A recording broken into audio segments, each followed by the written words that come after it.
মুমিন বান্দার মৃত্যুর সময় যখন ঘনিয়ে আসে তখন আল্লাহ তাআলার পক্ষ থেকে তাকে আল্লাহ তাআলার সন্তুষ্টির সুসংবাদ দেওয়া হয়। 2 নাম্বার মাগফিরাতিহি, এবং তাকে আল্লাহ তাআলার পক্ষ থেকে ক্ষমার ঘোষণা করে দেওয়া। বলেন সুবহানাল্লাহ। এই তখন যখন মুমিন বান্দার কানে কানে এই ঘোষণাটা দিয়ে দেওয়া হয়, আল্লাহ তোমাকে পছন্দ করেন, আল্লাহ তোমার প্রতি সন্তুষ্ট, তখন সে মুমিন ব্যক্তি দুনিয়ার আর কোনো কিছু তার ভালো লাগে না। সে চায় কিভাবে আমি আল্লাহর সাথে সাক্ষাৎ করব, সবসময় সেই চিন্তায় থাকে। ওয়াইনাল আবদাল কাফির ইযা হাদারাহুল মাউত, আর কাফের বান্দার মৃত্যুর সময় যখন ঘনিয়ে আসে, বুশরা বিআযাবিল্লাহি ওয়া উকুবাতি, আল্লাহর নবী বলেন কোন কাফের পাপাচার বান্দা, কোন পাপিষ্ঠ বান্দার মৃত্যুর সময় যখন ঘনিয়ে আসে, বুশরা বিআযাবিল্লাহ, তখন আল্লাহ তাআলার পক্ষ থেকে তাকে শাস্তির দুঃসংবাদ দেওয়া হয়। বলেন নাউযুবিল্লাহি মিন যালিক। তাকে শাস্তির দুঃসংবাদ দেওয়া হয়। এই কারণে কাফের বান্দা, পাপিষ্ঠ বান্দা তখন সে মৃত্যুকে ভয় পায়, তখন সে মৃত্যুকে ভয় পায়, আল্লাহ তাআলার সাথে সাক্ষাৎ করতে সে অপছন্দ করে।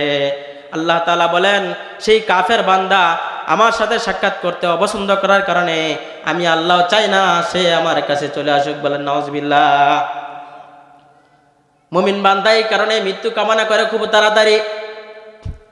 হাদিসের মধ্যে এসেছে মুমিন বান্দার যখন মৃত্যুর সময় ঘনিয়ে আসে, ইন্নাল আবদাল মুমিনা ইযা কানা ফি ইনকিতাইম মিনাদ দুনিয়া ওয়া ইকবালিম মিনাল আখিরাহ, আল্লাহর নবী বলেন আমার কোনো মুমিন উম্মত যদি তার মুমূর্ষ হওয়ার সময় ঘনিয়ে আসে, মৃত্যুর সময় যখন ঘনিয়ে আসবে, তখন নাজালা ইলাইহি মালাইকাতুম মিনাস সামাই বিদুল ওয়ুজুহ, মুমিন বান্দার মৃত্যুর সময় ঘনিয়ে আসলে আল্লাহ তাআলার পক্ষ থেকে তার কাছে রহমতের সুন্দর সুন্দর ফেরেশতারা চলে আসে। বলেন সুবহানাল্লাহ।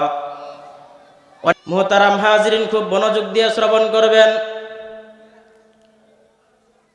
এই পৃথিবীতে আল্লাহ পাক রব্বুল আলামিনকে রব হিসাবে মানে না এরকম মানুষের অভাব নাই। শেষ নবী মুহাম্মদুর রাসূলুল্লাহ সাল্লাল্লাহু আলাইহি ওয়াসাল্লামকে নবী হিসাবে মানে না এরকম মানুষের এই পৃথিবীতে অভাব নাই। কিন্তু আল্লাহকে মানুক আর না মানুক, নবী মুহাম্মদকে নবী হিসাবে দেখুক আর না দেখুক, কুরআনে কারীমকে জীবনের সংবিধান হিসাবে মানুক আর না মানুক, পৃথিবীর সমস্ত সৃষ্টি, সমস্ত মানুষ এই কথা মানতে বাধ্য যে আমি মানুষের একদিন মরতে হবে, কবরের মধ্যে যেতে হবে। ঠিক কিনা বলেন? মৃত্যুকে অস্বীকার করে এরকম মানুষ এই পৃথিবীতে নাই। সমস্ত প্রাণী প্রাণ তার ভিতরে আছে, মানেই তার মরণ একদিন হবে, কবরে যেতে হবে। এই মৃত্যুকে অস্বীকার করার কোনো সুযোগ নাই, কোনো পন্থা নাই। কারণ প্রত্যেকটা প্রাণীর জন্যই আল্লাহ তাআলা হায়াত নির্দিষ্ট করে দিয়েছেন। আল্লাহ তাআলা কুরআনুল কারীমের মধ্যে ঘোষণা করেন, লিকুল্লি উম্মাতিন আজাল ফাইদা জাআ আজালুহুম লা ইস্তাখিরুনা সাআতাও ওয়া লা ইস্তাকদিমুন। আল্লাহ রাব্বুল আলামিন বলেন প্রত্যেক জাতির জন্য হায়াত নির্ধারিত রয়েছে, প্রত্যেক মানুষের জন্যই, প্রত্যেক নফসের জন্যই একটা নির্দিষ্ট পরিমাণ হায়াত আল্লাহ তাআলা দিয়ে দিয়েছেন। ফাইদা জাআ আজালুহুম, যখন সেই জাতির, সেই মানুষের মৃত্যুর সময় ঘনিয়ে আসবে, লা ইস্তাকদিমুনা সাআতাও ওয়া লা ইস্তাকদিমুন, লা ইস্তাখিরুনা সাআতাও ওয়া লা ইস্তাকদিমুন। মৃত্যুর সময় ঘনিয়ে আসার সাথে সাথেই এক মুহূর্ত পরিমাণ বিলম্বেও তাকে মৃত্যু দেওয়া হবে না, 1 মিনিট পূর্বেও তাকে কখনো মৃত্যু দেওয়া হবে না। মৃত্যুর সময় নির্ধারিত, মৃত্যু থেকে পলায়ন করার কোনো সুযোগ আছে কিনা বলেন? মৃত্যু থেকে পলায়ন করার কোনো সুযোগ নাই। এই পৃথিবীর বাহিরেও এমন কোনো জায়গা নাই যেখানে গিয়ে অবস্থান করবেন মৃত্যু থেকে পলায়ন করার জন্য। এই কথাটাও আমার মুখের কথা না, আল্লাহ তাআলা এই কুরআনুল কারীমের মধ্যে বলে দেন, কুল ইন্নাল মাউতাল্লাযী তাফিররুনা মিনহু ফাইন্নাহু মুলাকীকুম। আল্লাহ তাআলা বলেন, হে নবী, আপনি আপনার উম্মতদেরকে বলে দেন যে মৃত্যু থেকে তোমরা পলায়ন করার চেষ্টা করো, এই মৃত্যু কিন্তু তোমাদের সাথে সাক্ষাৎ করবে। ফাইন্নাহু মুলাকীকুম, মৃত্যু তোমাদের সাথে মোলাকাত করবেই। কোথাও গিয়ে পলায়ন করে তোমরা সুযোগ পাইবা না। আর এক আয়াতের মধ্যে আল্লাহ তাআলা বলেন, কুল লা ইয়ানফাকুমুল ফিরারু ইন তানফিরু মিনাল মাউতি আবিল কতল। মৃত্যু থেকে যতই পলায়ন করো না কেন, এই মৃত্যু থেকে পলায়ন করার চেষ্টা তোমাদের কোনো উপকারে আসবে না। মুহাক্কিক উলামায়ে কেরামে তাফসীরে বলেন, মানুষ যেখানেই থাকুক না কেন, যেই জায়গাতেই অবস্থান করুক না কেন, তার মৃত্যু যেই জায়গার মধ্যে যেই সময়ে নির্দিষ্ট করা হয়েছে, আল্লাহ তাআলা প্রয়োজন সৃষ্টি করে হলেও সেই জায়গার মধ্যে তাকে নিয়ে যাবেন। বলেন তো, বিদেশের জমিনে মানুষ যায় কেন? মরার জন্য। বিদেশের জমিনে তো মানুষ মরার জন্য যায় না, কিন্তু বিদেশ থেকে অনেক মানুষ লাশ হয়ে ফিরে আসে কিনা বলেন? বিদেশে টাকা পয়সা উপার্জন করার জন্য গেলেও সেখান থেকে সে লাশ হয়ে ফিরে আসে। লাশ শব্দের অর্থ কি? লাশ, লাশ মানে আরবিতে হচ্ছে লাশাই, মানে এটার কোনো দাম নাই। লাশ মানে হচ্ছে রূহটা যখন মানুষের দেহ থেকে বেরিয়ে যাবে, তখন তার কোনো আর এই পৃথিবীতে মূল্য নাই, তার কোনো দাম নাই, এটার মানে হচ্ছে লাশ। হযরতে সুলাইমান আলাইহিস সালাতু ওয়াস সালামের নাম শুনেছেন কিনা আপনারা? একজন প্রভাবশালী একজন নবী ছিলেন। হযরতে সুলাইমান আলাইহিস সালাতু ওয়াস সালামের একজন মন্ত্রী ছিলেন। সেই মন্ত্রী জানতেন কোনো মন্ত্রী নয়, এই মন্ত্রীর পিতা ছিল হযরতে দাউদ আলাইহিস সালাতু ওয়াস সালামের মন্ত্রী। বলেন সুবহানাল্লাহ। বাবাও ছিল এক নবীর মন্ত্রী, ছেলেও আরেক নবীর মন্ত্রী।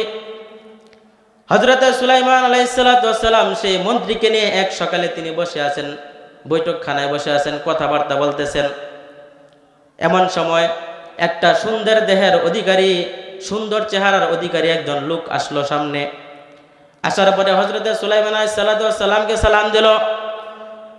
হযরতে সুলাইমান আলাইহিস সালাম তার সালামের উত্তর লওয়ার পরে সেই সুন্দর দেহ বিশিষ্ট লোকটা এই সুলাইমান আলাইহিস সালামের মন্ত্রীর দিকে বারবার তাকাচ্ছে। কথা শোনা যায় তো নাকি? হযরতে সুলাইমান আলাইহিস সালাতু ওয়াস সালামের মন্ত্রীর দিকে বারবার তাকাচ্ছে সেই লোকটা। হযরত সুলাইমান আলাইহিস সালাতু ওয়াস সালামের মন্ত্রী তো ভয় পেয়ে গেলেন তার তাকানোর ধরন দেখে। ব্যাপার কি, লোকটা এসে আমার দিকে কেন বারবার তাকায়? স্বাভাবিক নতুন মানুষ আসলেই আপনার যদি দিকে বারবার যদি তাকায়, আপনি ভয় পেয়ে যাবেন, আপনি একটু ইতস্ত বোধ করবেন। হযরতে সুলাইমান আলাইহিস সালামের কাছে আলোচনা পর্যালোচনা শেষ করার পরে ওই লোকটা চলে যায় উঠে। তখন হযরত সুলাইমান আলাইহিস সালামকে সেই মন্ত্রী জিজ্ঞাসা করতেছে, ও সুলাইমান নবী, একটু পূর্বে যে লোকটা এসেছিল সেই লোকটা কে? সে আসার কারণে সে যেহেতু বারবার আমার দিকে তাকাচ্ছিল, আমার ভিতরে ভয় সৃষ্টি হয়ে গেছে, ভয়ের কারণে আমার ভিতরটা থরথর করে কাঁপতেছে। এই লোকটার পরিচয়টা একটু তুলে ধরেন। হযরত সুলাইমান আলাইহিস সালাম বললেন, উনি হচ্ছে মালাকুল মউত। কে বলেন? মালাকুল মউত। নাম কি? জিবরাইল বলে। হযরত মালাকুল মউতের নাম কি? হযরতে আজরাইল আলাইহিস সালাম। বলেন তো, লোকটা যেহেতু তার দিকে বারবার তাকিয়েছে, তাকানোর কারণে এত ভয় পেয়ে গেছে, এখন যেহেতু মালাকুল মউত শুনেছে, তার ভয় আরো বাড়বে নাকি কমবে? তার ভয় আরো বেড়ে গেছে। ভয় বেড়ে যাওয়ার কারণে তিনি বলতে লাগলেন, ও আল্লাহর নবী সুলাইমান, আপনি অতি দ্রুত তাড়াতাড়ি বাতাসকে আদেশ করেন, বাতাস যেন আমাকে দূরবর্তী কোনো একটা দ্বীপের মধ্যে আমাকে রেখে আসে। আমার ভয় লাগতেছে, এই লোকটা যেভাবে আমার দিকে তাকাইছে, আবার মালাকুল মউত, আমার সাংঘাতিক ভয় লেগে গেছে, আমার শরীর ঘর্মাক্ত হয়ে গেছে, ভিতরে কম্পন সৃষ্টি হয়ে গেছে। দুনিয়াতে এরকম অনেক মানুষ আছে যারা রাগান্বিত হয়ে তাকানোর কোনো প্রয়োজন হয় না, আমার আপনার দিকে তাকালেই কিন্তু আমাদের ভয় সৃষ্টি হয়ে যায়। এরকম মানুষ আছে কিনা বলেন? আবার আল্লাহ তাআলা অনেক মানুষকে এমন মায়া মমতা দিয়ে সৃষ্টি করেছেন, এই মানুষগুলা রাগান্বিত হয়ে চোখ গরম করে তাকালেও ভিতর থেকে মায়া মোহাব্বত প্রকাশ পেতে থাকে। আছে কিনা এরকম মানুষ? মালাকুল মউত, তাকে তো আল্লাহ তাআলা ভয়ে ভীতিকর চেহারা দিয়ে আল্লাহ তাআলা বানাইছে তাকে, যেহেতু মালাকুল মউত। তো হযরতে সুলাইমান আলাইহিস সালামকে বারবার পিরাপিরি করার পরে, আপনারা জানেন যেহেতু হযরতে সুলাইমান আলাইহিস সালাম একজন প্রভাবশালী নবী ছিলেন, বাতাস তার অধীনে চলতো, বাতাসেও কথা শুনতো, সমস্ত প্রাণীর ভাষা তিনি বুঝতেন, সমস্ত প্রাণীরাও তার ভাষা বুঝতো। এই কারণে বারবার পিরাপিরি করার পরে হযরতে সুলাইমান আলাইহিস সালাতু ওয়াস সালাম বাতাসকে আদেশ করলেন, ঠিক আছে তাকে দিয়ে আসো দূরে কোথাও। বাতাসে নবীজির আদেশ শুনতে গিয়ে সেই মন্ত্রীকে উড়িয়ে নিয়ে গিয়ে হিন্দুস্তানের মানে ভারত হিন্দুস্তানের একটা দ্বীপের মধ্যে তাকে রেখে আসে। হাজার হাজার মাইল দূরে একটা দ্বীপ, সেখানে মুহূর্তের মধ্যে বাতাস নিয়ে যায়। ঘটনা কোন সময়ের? সকালের ঘটনা। কখনের ঘটনা? ঘটনা কিন্তু সকালের। পরদিন সকালে আবার যখন সেই মালাকুল মউত হযরতে আজরাইল আলাইহিস সালাতু ওয়াস সালাম সুলাইমানের কাছে আসলো, নবী সুলাইমান আলাইহিস সালাতু ওয়াস সালামের কাছে আসার পরে নবীজি তাকে জিজ্ঞাসা করতে লাগলেন, ব্যাপার কি? গতকালকে সকালে যখন তুমি এসেছিলে আমার কাছে, আমার মন্ত্রীর দিকে তুমি এভাবে কেন তাকাচ্ছিলে রাগান্বিত হয়ে? আমার মন্ত্রীর দিকে তুমি কেন এভাবে চোখ গরম করে তাকাচ্ছিলে? একটু পর পর আমাকে খুলে বলো। তখন মালাকুল মউত হযরতে আজরাইল আলাইহিস সালাতু ওয়াস সালাম বললেন, উনি বুঝি আপনার মন্ত্রী? বলে হ্যাঁ। বলে এই যে আপনার মন্ত্রী ছিল, তার কিন্তু ঘটনা কিন্তু সকালের। এই মন্ত্রীর ঠিক দুপুরের সময় হাজার হাজার মাইল দূরে সেই হিন্দুস্তানের একটা দ্বীপের মধ্যে তার মরণ লেখা ছিল। আমি এই কারণে তার দিকে রাগান্বিত হয়ে তাকাচ্ছিলাম। এত হাজার হাজার মাইল দূরে তার মৃত্যু লেখা, এই অল্প সময়ের মধ্যে সেখানে গিয়ে কিভাবে পৌঁছবে? সুবহানাল্লাহ বলেন। এত অল্প সময়ের ভিতরে সেখানে কিভাবে যাবে? এখনো সে কেন এখানে অবস্থান করতেছে, এই কারণে আমি রাগান্বিত হয়ে তার দিকে বারবার তাকাচ্ছিলাম। হযরত সুলাইমান বলেন, তারপরে কি হলো আমার কাছে খুলে বলো। তখন মালাকুল মউত হযরত আজরাইল আলাইহিস সালাতু ওয়াস সালাম বললেন, তার যখন ঠিক নির্ধারিত সময়, মৃত্যুর সময় যখন গণিয়ে আসলো, আমি মালাকুল মউত ঠিক দুপুরের সময় সেই হিন্দুস্তানের দ্বীপের কাছে গিয়ে দেখি সেই মন্ত্রী আমি মালাকুল মউতের জন্য অপেক্ষা করতেছে। বলেন সুবহানাল্লাহ। তাহলে এখান থেকে বুঝে আসলো, মৃত্যু সবার জন্য নির্ধারিত। এই কথা যদি বিশ্বাস কেউ না করে, তাহলে তার ঈমান থাকবে কিনা? বলেন থাকবে না। কারণ এটা কোরআনে কারিমের আয়াত।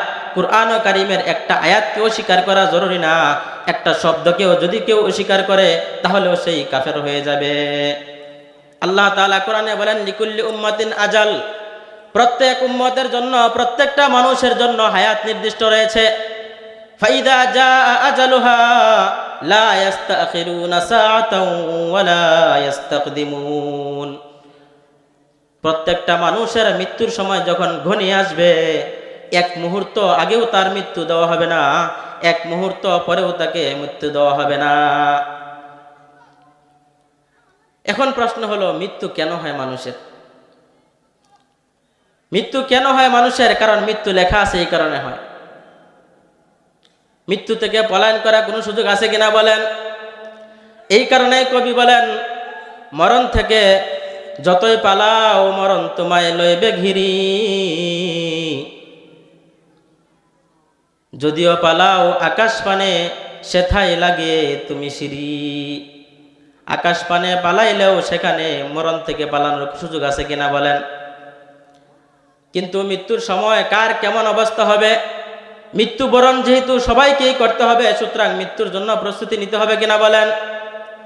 মুমিন বান্দার মৃত্যু কেমন হয় আর কাফের বান্দার মৃত্যু কেমন হয় সেটা আলোচনা করব এখন। আল্লাহ রাসূল সাল্লাল্লাহু আলাইহি ওয়াসাল্লাম হাদিসের মধ্যে বলেন, ইন্নাল্লাহা ইযা আরাদাল্লাহু বিআবদিন খায়রান, আল্লাহ তাআলা যখন কোনো বান্দার ব্যাপারে কল্যাণ কামনা করেন, ইস্তামালাহু, আল্লাহ তাআলা যখন তার কোনো বান্দার ব্যাপারে কল্যাণ কামনা করেন, আল্লাহ তাআলা তখন সেই বান্দাকে ব্যবহার করেন। কি করেন? ব্যবহার করেন। সাহাবায়ে কেরাম প্রশ্ন করলো, ফাকিলা ইয়া রাসূলুল্লাহ কাইফা ইস্তামিলুহু।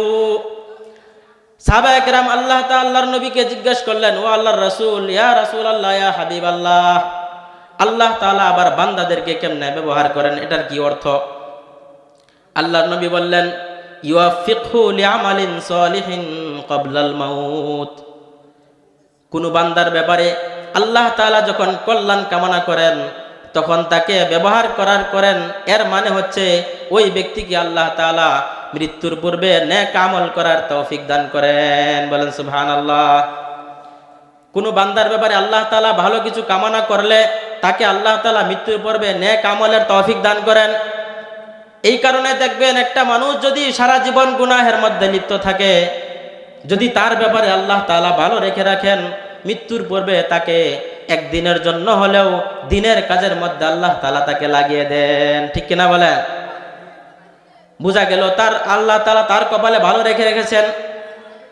দেখবেন অনেক মানুষ আছে সারা জীবন দিক বিদিক ছুটাছুটি করেছে, কোরআন অনুযায়ী চলে নাই, হাদিস মোতাবেক চলে নাই, ইসলামী জীবনযাপন করে নাই, কিন্তু মৃত্যুর পূর্বে মুরব্বী অবস্থায় কিন্তু মসজিদের কোনা ছাড়ে না। সে বাড়ি থেকে স্ত্রী বলে বাজার থেকে একটু আসেন, বাজার করে নিয়ে আসেন, কিন্তু সেই ব্যক্তি বাজারে না গিয়ে ভুলে মসজিদে চলে যায়।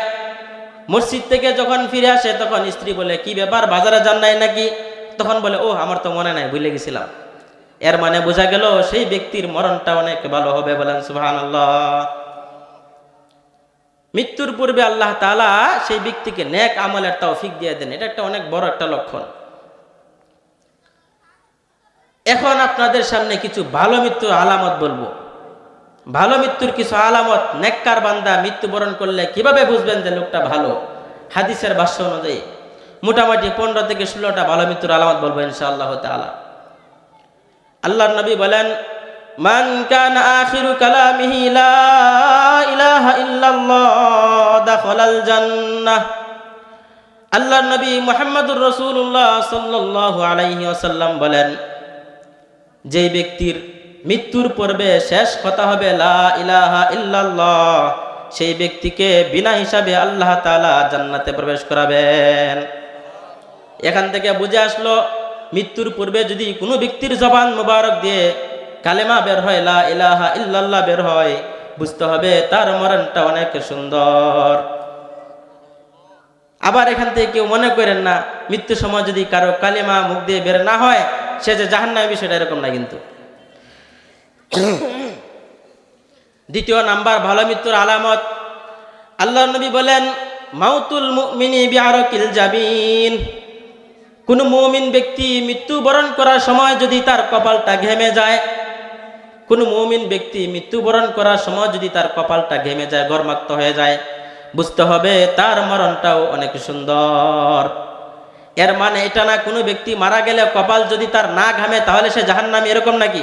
বিষয়টা এরকম না, এটা একটা সিম্পল আলামত মাত্র। আল্লাহর নবী বলেন, কোনো মুমিন বান্দা মৃত্যুবরণ করার সময় যদি তার কপালটা ঘেমে যায়, ঘর্মাক্ত হয়ে যায়, তাহলে বুঝে নিবা সেই ব্যক্তির মরণটা অনেক ভালো। 3 নাম্বার ভালো মৃত্যুর আলামত, আল্লাহর নবী বলেন, আল্লাহর নবী সাল্লাল্লাহু আলাইহি ওয়াসাল্লাম একবার সাহাবায়ে কেরামদেরকে জিজ্ঞাসা করলেন, মা তাউদ্দুনা শাহিদা ফিকুম। ও আমার সাহাবায়ে কেরাম, ও আমার প্রিয় সাহাবীরা, তোমরা শহীদ কাকে বলো? তোমরা বলো তো শহীদ কাকে বলে? শহীদ শহীদ। সাহাবায়ে কেরাম উত্তর করলেন, মান কুতিলা ফি সাবিলিল্লাহ ফাহুয়া শাহীদ। ও আল্লাহর নবী, আমরা তো জানি যেই ব্যক্তি আল্লাহর রাস্তায় জিহাদ করতে করতে কাফেরদের তরবারির আঘাতে, কাফেরদের বুলেটের আঘাতে মৃত্যুবরণ করে নিহত হয়, সেই ব্যক্তি তো আমরা জানি শহীদ। আল্লাহর নবী তখন বললেন, শুহাদা উম্মতি লা কলিল, ইন্না শুহাদা উম্মতি লা কলিল। তোমরা যেই ব্যক্তিকে শহীদ বলতেছ, যদি এই ব্যক্তি কেবলমাত্র শহীদ হয় তাহলে তো আমার উম্মতের শহীদের সংখ্যা অনেক কম হয়ে যাবে। কারণ অনেক মানুষ তো জিহাদ করার সুযোগে পায় না, জিহাদ করার জন্য কাফেরদের বিরুদ্ধে যুদ্ধ করার সময় তো তার পায় না, এরকম প্রেস সৃষ্টি হয় না। তাহলে শুধুমাত্র আল্লাহর রাস্তায় কাফেরদের হাতে নিহত হলে যদি সেই শহীদ হয়, তাহলে তো আমার উম্মতের শহীদের সংখ্যা কম হয়ে যাবে। তখন সাহাবায়ে কেরাম বলল, তাহলে আর কারা কারা আছে আপনি আমাদেরকে খুলে বলুন, ইয়া রাসূলুল্লাহ, ইয়া হাবিবাল্লাহ। আল্লাহর নবী বললেন, 1 নাম্বার, মান কুতিলা ফি সাবিলিল্লাহ ফাহুয়া শাহীদ। কোন ব্যক্তি যদি আল্লাহর রাস্তায় যুদ্ধ করতে করতে কাফেরদের হাতে শাহাদাত বরণ করে, কাফেরদের হাতে নিহত হয়, তাহলে সে শহীদের হচ্ছে 1 নাম্বার। 2 নাম্বার, ওমান মাতা ফি সাবিলিল্লাহ ফাহুয়া শাহীদ। কোন ব্যক্তি আল্লাহর রাস্তায় কাফেরদের হাতে নিহত হয় নাই, বরং আল্লাহর রাস্তায় থাকা অবস্থায় সে স্বাভাবিকভাবে মৃত্যুবরণ করেছে, আল্লাহ তাআলা সেই ব্যক্তিকেও শাহাদাতের মর্যাদা দান করবেন। সুবহানাল্লাহ। আরো জোরে বলেন সুবহানাল্লাহ। আল্লাহর রাস্তায় স্বাভাবিকভাবে মৃত্যু হলেও সেই ব্যক্তিকে শাহাদাতের মর্যাদা তিনি দিবেন, তিনি কে? আল্লাহ রাসূল তার বললেন ওয়াসাহিবুল হারকি শাহীদ। কোন ব্যক্তি যদি, আমার কোন উম্মত যদি আগুনে পুড়ে মারা যায়, সেই ব্যক্তিকেও যিনি শাহাদাতের মর্যাদা দিবেন তিনি কে? আল্লাহর নবী বললেন ওয়াল মাবতুন শাহীদ। কোন ব্যক্তি, আমার কোন উম্মত যদি পেটের রোগে মারা যায়, পেট ব্যথায় আক্রান্ত, পেটের রোগে মারা গেছে, সেও শহীদ। বলেন সুবহানাল্লাহ। ওয়াল গরীকু শাহীদ। আমার কোন উম্মত যদি ডুবে মারা যায়, পানিতে ডুবে মারা যায়, নৌকা দিয়ে জাহাজ দিয়ে কোথাও সফরে যাচ্ছেন, সফরে যাওয়া অবস্থায় যদি নৌকা ডুবে মারা যান আপনি, ডুবে মারা যাওয়ার কারণেও ওই ব্যক্তিকে যিনি শাহাদাতের মর্যাদা দিবেন তিনি কে? আল্লাহ রাসূল সাল্লাল্লাহু আলাইহি সাল্লাম আরো বলেন 4 নম্বর শহীদি মৃত্যুর বর্ণনা, ওয়াসাহিবুল হাদামি শাহীদ। আপনি একটা বিল্ডিং এর নিচে দাঁড়িয়ে আছেন, সেই বিল্ডিং থেকে একটা ইট আপনার মাথায় পড়ে মাথাটা ফেটে গেছে। একটা বিল্ডিং এর নিচে দাঁড়িয়ে আছেন, সেই বিল্ডিং এর একটা দেয়াল ধসে আপনি মারা গেছেন। অথবা একটা গাছতলায় দাঁড়িয়ে আছেন, সেই গাছের একটা ঢাল ভেঙে আপনার মাথায় পড়ে মাথাটা ফেটে গেছে, আপনি মারা গেছেন। আল্লাহর নবী বলেন আমার সেই উম্মতটা শহীদ। বলেন সুবহানাল্লাহ। আর মহিলাদের ক্ষেত্রে আল্লাহর নবী বলেন ওয়ামান মাতা বিজুমিন ফাহুয়া শাহীদ। আমার উম্মতের মধ্যে কোন নারী যদি গর্ভাবস্থায় যদি মারা যায়, তাহলে সেই মহিলাকেও শাহাদাতের মর্যাদা যিনি দিবেন তিনি কে? আল্লাহ রাসূল সাল্লাল্লাহু আলাইহি সাল্লাম আরো বলতেছেন শাহাদাতের বর্ণনা, শহীদদের বিবরণ। আল্লাহর নবী বলেন মান কুতিলা দুনা মাজলামাতিহি ফাহুয়া শাহীদ। কোন ব্যক্তি যদি জুলুমের শিকার হয়ে সেখানে নিহত হয়, দীর্ঘদিন যাবৎ জুলুম করতেছে, জুলুম করতে করতে সেই জুলুমের শিকার হয়ে যদি কোনো ব্যক্তি মারা যায়, আহারে কত ওলামায়ে কেরামদেরকে এই দীর্ঘ 15-16 বছর জেলের মধ্যে আবদ্ধ করে রেখেছে, দীর্ঘদিন পর্যন্ত আবদ্ধ রেখে তাদেরকে জুলুম নির্যাতন করেছে।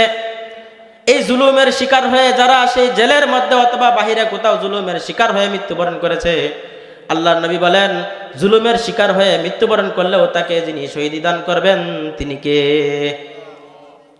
ওমান কুতিলা দুনা দামিহি ফাহুয়া শাহীদ। আল্লাহর নবী বলেন কোন ব্যক্তি যদি রাস্তা দিয়ে হাঁটতেছে, তাকে যদি কোনো দুষ্কৃতিকারীরা বা ডাকাতের দলেরা, সন্ত্রাসীর দলেরা যদি তাকে আক্রমণ করে, আক্রমণ করার সময় সে নিজেকে বাঁচানোর জন্য, নিজেকে সেফটির জন্য, আত্মরক্ষার জন্য তাকে আক্রমণ করে, এই সময় যদি সে মারা যায়, তাহলে তাকেও যিনি শাহাদাতের মর্যাদা দিবেন তিনি কে? ওমান কুতিলা দুনা মালিহি ফাহুয়া শাহীদ। আল্লাহর নবী বলেন আপনার ঘরে একজন ডাকাত প্রবেশ করেছে, আপনার ঘরে একটা চোর প্রবেশ করেছে চুরি করার জন্য, মালামাল নিয়ে যাওয়ার জন্য।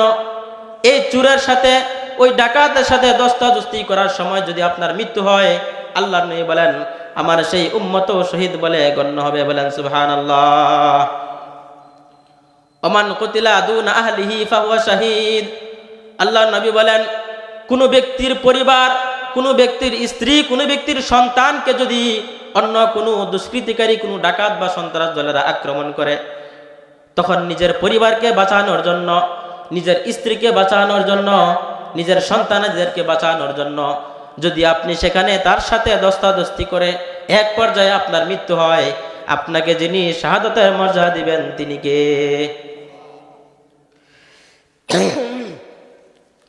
ওমান কুতিলা দুনা দীনিহি ফাহুয়া শাহীদ। সর্বশেষ আরেকটা কথা আল্লাহর নবী ডাক দিয়ে বলেন দিন রক্ষা করার জন্য, ইসলামের জন্য, ইসলাম রক্ষা করার জন্য, এই পৃথিবীতে আল্লাহর দিন কায়েম করার জন্য আমার কোনো উম্মত যদি মিছিলের মধ্যে শরীক হয়, সমাবেশের মধ্যে শরীক হয়, তাহলে সেই উম্মতকে যদি কেউ গুলি করে মারে বা আক্রমণ করে তরবারি দিয়ে আঘাত করে মারে, সেই ব্যক্তিও শহীদ বলে আল্লাহর দরবারে গ্রহণযোগ্য হয়ে যাবে। আর একটা শাহাদাতের বর্ণনা বলে শেষ করে দিও, শুনেন। আল্লাহর নবী বলেন রিবাতু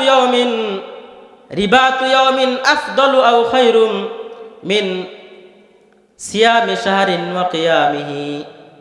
আমার কোনো উম্মত যদি আল্লাহর রাস্তায় জিহাদে রত থাকে, আমার কোনো উম্মত যদি আল্লাহর রাস্তায় পাহারাদারির মধ্যে লিপ্ত থাকে, কিসের মধ্যে? পাহারাদারির মধ্যে। রিবাতু ইয়াউমিন, আমার কোনো উম্মত যদি আল্লাহর রাস্তায় পাহারাদারির মধ্যে থাকে, এই থাকা অবস্থায় তার যে পরিমাণ সব হবে, আল্লাহর নবী বলেন আফদলু মিন সিয়ামি শাহরিন ওয়া কিয়ামিহি, কোনো ব্যক্তি যদি 1 মাস পরিমাণ আল্লাহর রাস্তায় থেকে রোজা রাখে এবং 1 মাস পরিমাণ যদি তাহাজ্জুদের নামাজ পড়ে, ওই ব্যক্তির 1 মাসের আমলের তুলনায় 1 দিন মাত্র পাহারাদারি করলে আল্লাহ তাআলা তাকে সব বেশি দান করবেন। আল্লাহর নবী বলেন ওমান মাতা ফি, এই পাহারাদারি করা অবস্থায় আমার কোনো উম্মত যদি এখানে ইন্তেকাল করে মারা যায়, আমার কোনো উম্মত পাহারাদারি করতে করতে যদি সেখানে ইন্তেকাল করে মারা যায়, বুকিয়া লাহু ফিতনাতাল কবরি, 1 নাম্বার তার পুরস্কার হলো আল্লাহ তাআলা তাকে কবরের ফিতনা থেকে তাকে রক্ষা করবেন, বলেন সুবহানাল্লাহ। 2 নাম্বার ওয়ানুমিয়া লাহু আমালুহু ইলা ইয়াউমিল কিয়ামাহ, আল্লাহর রাস্তায় পাহারাদারি করতে করতে যদি সেখানে কারো মৃত্যু হয়, 2 নাম্বার যে পুরস্কার আল্লাহ তাকে দিবেন সেটা হলো তার আমলকে আল্লাহ তাআলা বাড়াইতে বাড়াইতে কিয়ামত পর্যন্ত নিয়ে যাবেন। এই মোটামুটি 15-16টা ভালো মৃত্যুর আলামত। ভালো মৃত্যুর আলামত এগুলো, বিষয়টা এরকম না এই আলামতগুলো যদি না পাওয়া যায় তাহলে সে জাহান্নামী, বিষয়টা এরকম, বিষয়টা কিন্তু এরকম না। আমরা আল্লাহর কাছে দোয়া করব আল্লাহ তাআলা যেন আমাদের মৃত্যুর সময় আমাদের জবান দিয়ে কালেমা পড়তে পড়তে সিজদারত অবস্থায় কপালটা ঘামানো অবস্থায় যেন আল্লাহ তাআলা আমাদেরকে মৃত্যু দেন, বলেন আমিন।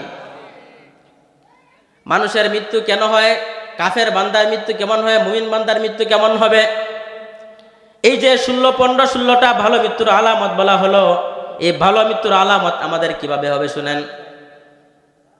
আল্লাহর নবী বলেন ইন্নাল আবদাল মুমিনা ইযা হাদারাহুল মাউত, কোন মুমিন বান্দার নিকট যখন মৃত্যু উপস্থিত হয়ে যায়, আরেকটা হাদিস বলি শুনেন।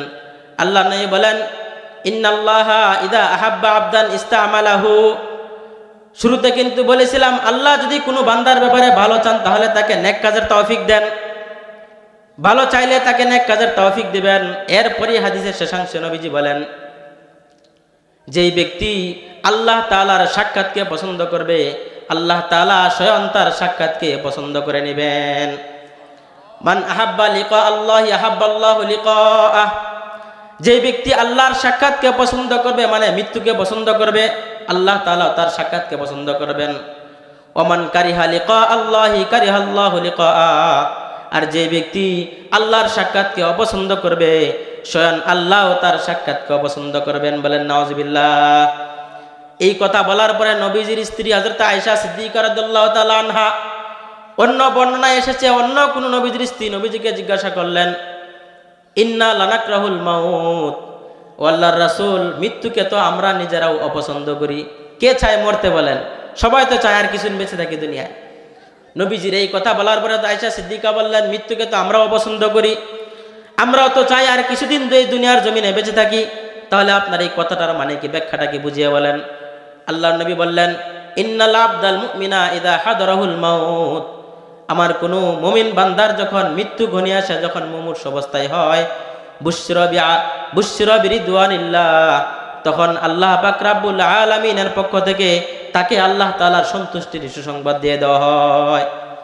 মুমিন বান্দার মৃত্যুর সময় যখন ঘনিয়ে আসে তখন আল্লাহ তাআলার পক্ষ থেকে তাকে আল্লাহ তাআলার সন্তুষ্টির সুসংবাদ দেওয়া হয়।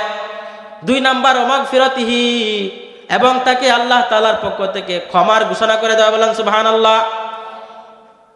এই তখন যখন মুমিন বান্দার কানে কানে এই ঘোষণাটা দিয়ে দেওয়া হয় আল্লাহ তোমাকে পছন্দ করেন, আল্লাহ তোমার প্রতি সন্তুষ্ট, তখন সে মুমিন ব্যক্তি দুনিয়ার আর কোনো কিছু তার ভালো লাগে না, সে চায় কিভাবে আমি আল্লাহর সাথে সাক্ষাৎ করব, সবসময় সেই চিন্তায় থাকে।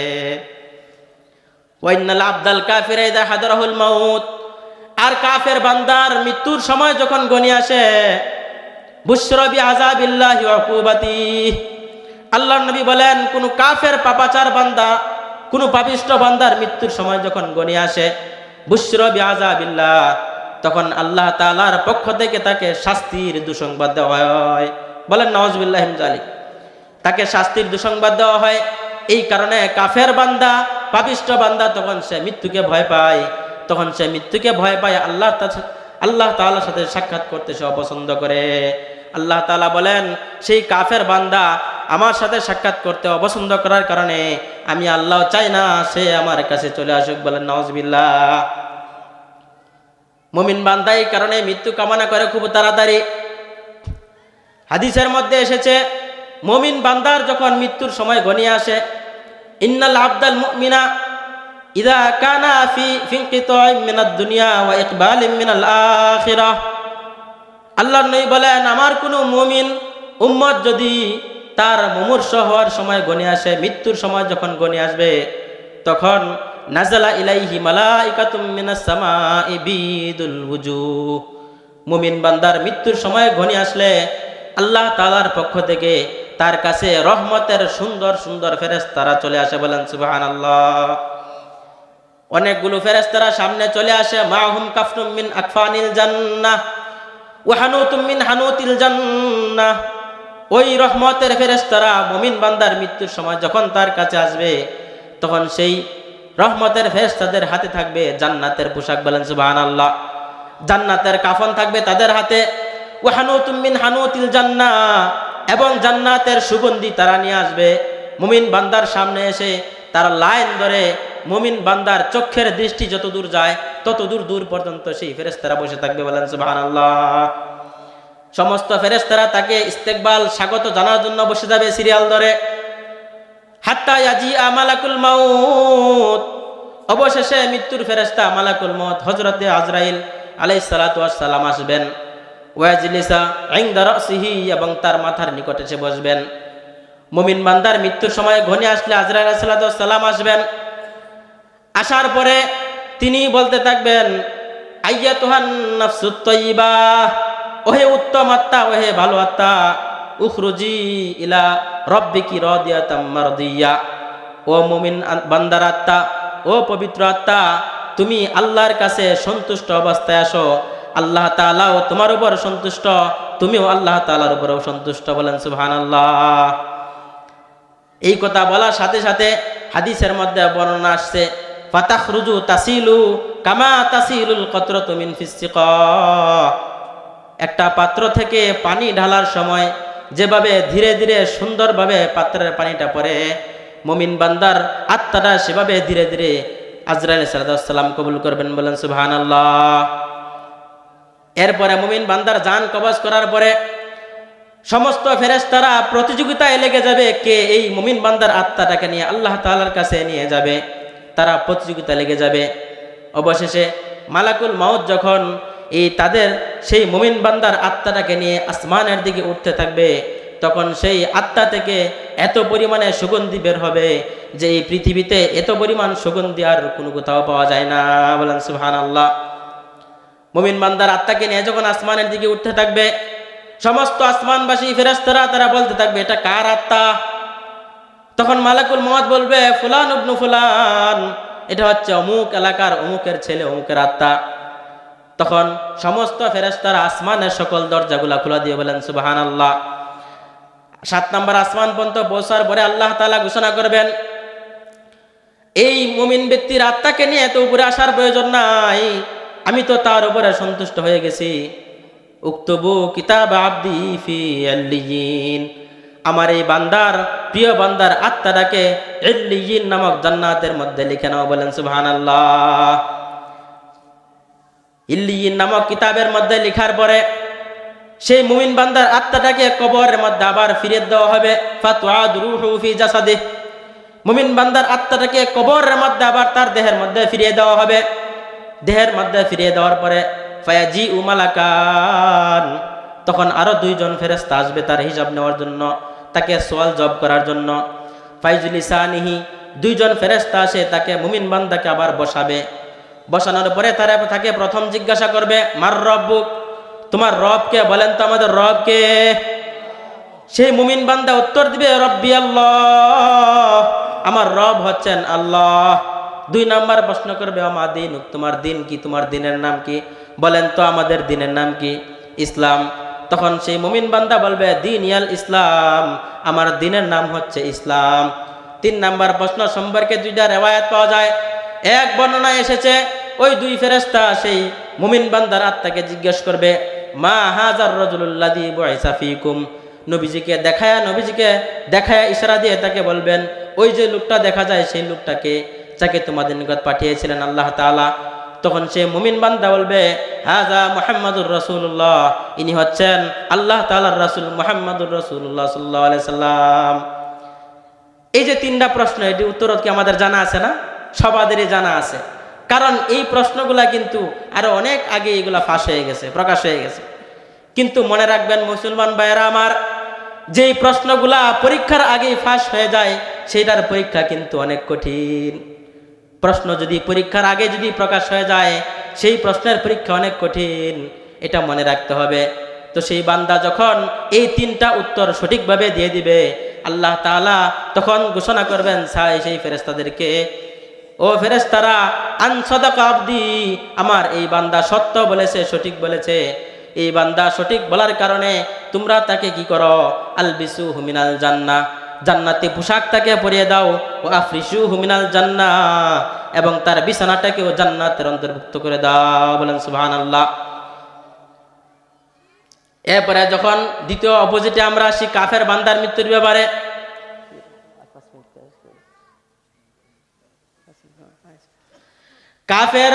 কাফের পাপিষ্ঠ বান্দার যখন মৃত্যু উপস্থিত হবে তখন তার কি অবস্থা হবে?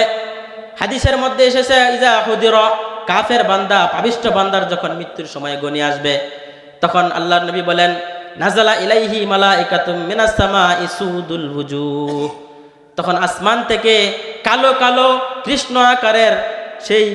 আকারের ভয়ঙ্কর চেহারা বিশিষ্ট কিছু ফেরেশতা তার কাছে আসবে। আসার পরে সবাই সিরিয়াল ধরে বসে থাকবে, হাত্তা ইয়াজি মালাকুল মাউত, অবশেষে মালাকুল মউত হযরতে আজরাইল আলাইহিস সালাতু ওয়াস সালাম আসবেন। আসার পরে তার জানটাকে কবজ করার সময় কি পরিমাণ কষ্ট হবে। হাদিসের মধ্যে এসেছে বর্ণনায় এভাবে, বীজা তুলা যে রয়েছে, বীজার রুই, সেই বীজা তুলা বা রুই থেকে একটা রড বের করার সময় যেই পরিমাণ কষ্ট হয়। আর এক বর্ণনায় এসেছে একটা জিন্দা ছাগলকে জীবিত থাকা অবস্থায় ছোলানোর সময়, চামড়া ছিলার সময় যেই পরিমাণ কষ্ট হয়, সেই কাফের বান্দা পাপিষ্ঠ বান্দার মৃত্যুর সময় রূহ বের করার সময় আরো বেশি কষ্ট হবে। বলেন নাউজুবিল্লাহ। তার আত্মাটাকে বের করার সময় এত পরিমাণে দুর্গন্ধ ছড়াবে, কোনো ফেরেশতাই তার আত্মাটাকে নিতে চাইবে না। অবশেষে মালাকুল মউত যখন আসমানের দিকে তার আত্মাটাকে নিয়ে উঠবেন, উঠার সময় সমস্ত ফেরেশতারা বলবে, এটা কার আত্মা, এত দুর্গন্ধ বেরোইতেছে, এটাকে উপরে নিয়ে আসো না।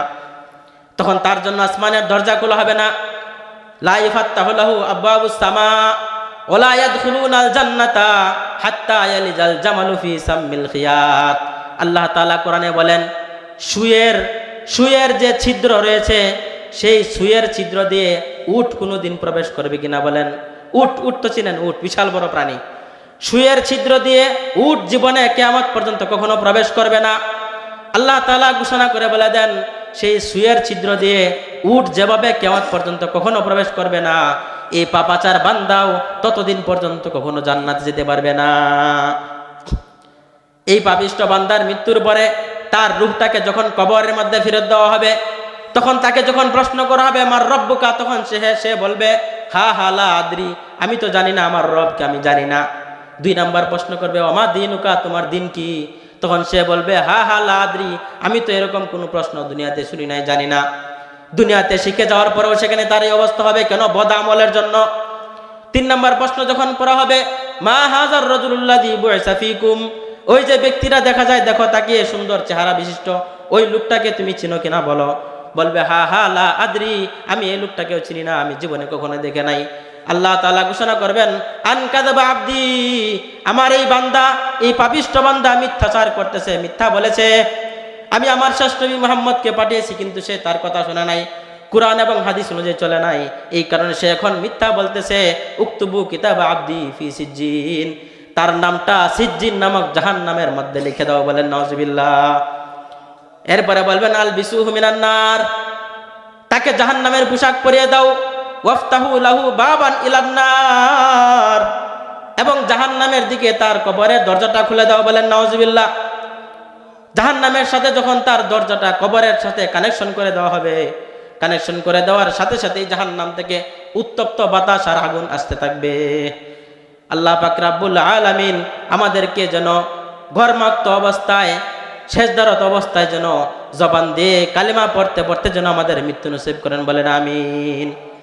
কবর প্রতিদিন 4 বার মানুষদেরকে ডাক দিয়ে বলে, 4 বার এই ডাক দেওয়ার কারণে আল্লাহর নবী আরেক হাদিসের মধ্যে বলে দিয়েছেন, ইস্তাইনু বিআযাবিল কবরি বিল্লাহ, ইস্তাইনু বিল্লাহি বিআযাবিল কবরি মাররাতাইন আও সালাসা। আল্লাহর নবী সাহাবায়ে কেরামদেরকে ডেকে বললেন, তোমরা আল্লাহর কাছে প্রতিদিন তোমরা আল্লাহর কাছে এই কবরের আযাব থেকে তোমরা পানাহ চাও। এই কথা বলার কারণ কি? আরেক হাদিসের অংশের মধ্যে নবীজি বলে দেন, কবর প্রত্যেক দিন 4 বার মানুষদেরকে ডেকে বলে, আনা বাইতুল ওয়াহদা, আমি হচ্ছে একাকী ঘর। কবর মানুষদেরকে ডেকে বলে, আমি একাকী ঘর। দুনিয়াতে কত মানুষের সাথে তুমি চলাফেরা করেছো, কত ডানে বামে তোমার কত লোক থাকতো, মনে রাখবা তোমার ইন্তেকালের পরে তোমার সাথে কিন্তু কেউ আসবে না। আমি এই কবরের মধ্যে তোমার একাই আসতে হবে, সুতরাং চিন্তা ভাবনা করে কিন্তু আসবা তুমি। 2 নাম্বার, কবর ডেকে বলে, আনা বাইতুল গুরবা, আমি হচ্ছে অপরিচিত ঘর। দুনিয়াতে তোমার কত পরিচয় ছিল, তুমি অমুকের ছেলে অমুক, তুমি প্রেসিডেন্টের ছেলে, তুমি এমপির ছেলে, তুমি অমুকের নাতি, অমুকের ভাগিনা তুমি। কবরে কিন্তু এই কোনো পরিচয় চলবে না। আমি হচ্ছে একটা অপরিচিত ঘর, আমার কাছে আসার আগে অবশ্যই চিন্তা ফিকির করে আসবা। 3 নাম্বার, কবর ডেকে বলে, আনা বাইতুত তুরাব, আমি হচ্ছি মাটির ঘর। দুনিয়াতে থাকা অবস্থায় যত বড় বিল্ডিং এর মধ্যেই থাকেন না কেন, এসি রুমের মধ্যে থাকলেও মৃত্যুর পরে আপনাকে সেই রুমের মধ্যে রাখবে কিনা বলেন? আপনার সন্তানরা যাদের জন্য সারা জীবন মাথার গাম পায়ে ফেলে রক্তকে পানি করে কামাই রোজগার করেছেন, এই বিল্ডিং নির্মাণ করেছেন, আপনার ইন্তেকালের পরেই কিন্তু তারা সেখান থেকে বের করে দিবে। এই কারণে কবর বলে, আনা বাইতুত তুরাব, আমি হচ্ছি মাটির ঘর, আমার কাছে আসার পরে অবশ্যই সম্বল নিয়ে আসবা তোমরা। 4 নাম্বার, কবর ডেকে বলে, আনা বাইতুদ দুধ, আমি হচ্ছি পোকামাকড়ের ঘর। দুনিয়াতে থাকতে কত সুন্দর সুন্দর পোশাক নাই তুমি পরতে, শরীরের মধ্যে একটা মাছি বসতো না তোমার শরীরে, এত পরিমাণে তোমার খাদেম ছিল, তোমার ব্যবস্থাপনা ছিল। কিন্তু মনে রাখবা, এই কবরে আসার পরে কিন্তু এটা হচ্ছে পোকামাকড়ের ঘর। যদি সম্বল নিয়ে আসতে না পারো তাহলে কিন্তু আমার আযাব ভোগ করতে হবে, আযাব ভোগ করতে হবে যদি সম্বল আমরা নিয়ে না যাই। মুমিন ব্যক্তির কবরের মধ্যে একটা সুন্দর দেহবিশিষ্ট একটা লোককে আল্লাহ তাআলা পাঠিয়ে দিবেন। সেই লোক এসে বলবে, তুমি সুসংবাদ গ্রহণ করো আল্লাহ তাআলার পক্ষ থেকে। এই কথা বলার পরে মুমিন বান্দা বলবে, আপনি কে? তখন সেই ব্যক্তি বলবে, আনা আমালুকা সালেহ, আমি হচ্ছি তোমার দুনিয়াতে থাকতে যে নেক আমল করতা, আমি তোমার সেই নেক আমল আল্লাহ তাআলা আমাকে মানুষের আকৃতি দিয়ে তোমার সঙ্গী হিসেবে পাঠিয়ে দিয়েছে। সুবহানাল্লাহ। আর কাফের বান্দার কবরের মধ্যে একটা কুৎসিত চেহারার অধিকারী, দুর্গন্ধযুক্ত শরীর নিয়ে একটা লোক আসবে। তাকে জিজ্ঞাসা করবে সেই কাফের ব্যক্তি বা পাপাচার ব্যক্তি যে, তুমি কে? তুমি কেন এখানে আসছো? আমি তো আযাব ভোগ করতেছি, তোমাকে দেখলে আরো খারাপ লাগে। তখন সেই দুর্গন্ধযুক্ত দেহওয়ালা ব্যক্তি বলবে, আমি হচ্ছি আমালুকাল খবিস, তুমি যে দুনিয়ার থাকতে খারাপ কাজ করতা, বদ আমল করতা, আমি তোমার সেই বদ আমল। আল্লাহ পাক রাব্বুল আলামিন আমাদেরকে সামানা সংগ্রহ করে ভালোভাবে নেক আমলে সালেহ করে যেন আমরা কবরে যেতে পারি, সেই তৌফিক আল্লাহ তাআলা নসিব করেন। সকলে বলেন আমিন। ওয়া আখিরু দাওয়ানা আনিল হামদুলিল্লাহি রাব্বিল আলামিন ওয়া মা আলাইনা ইল্লাল বালাগ।